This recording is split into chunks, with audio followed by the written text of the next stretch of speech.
Hi, and welcome to Wine Wednesday with Kriz Physical Therapy. Cheers. Cheers. I'm Dr. Tiffany, And I'm Dr. Mike. and on this episode of Wine Wednesday, we are going to talk a little bit about some of the most common knee diagnoses that we see here in our clinic.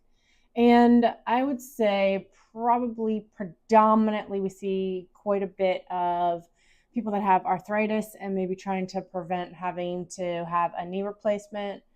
We do see quite a few that are post-surgical, such as after a knee replacement. Then you get your random different tears, right? Meniscus tears. Yeah, meniscus tears and things like that. Quad tendon tears occasionally. Right, but it's probably most common things that we see around here are going to be pre and or post surgical. So walk us through a little bit, Mike, about what we might do when we see somebody, say, prior to a knee replacement. Trying to avoid one. Mm-hmm. Okay, well, first of all, you've got to look at the mobility of the entire lower extremity as it relates to the body. So where the femur attaches to the pelvis, otherwise known as the hip joint, you want to make sure that moves as it should, because that can influence how the femur and the tibia interact when you're walking.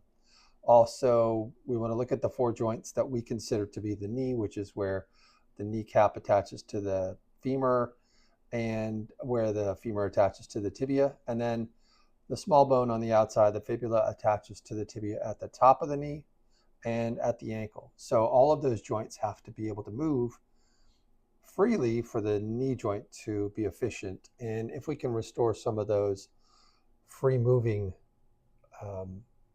angles or motions, then there's less stress on the knee. Yeah, and just to go along with what Mike was saying is that one of the things that we always do around here is we watch people walk.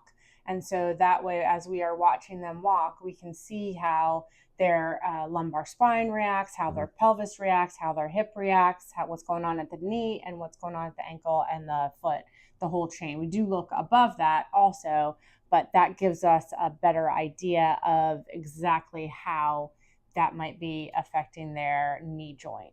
Yes. All right. So thanks for watching and cheers. Cheers.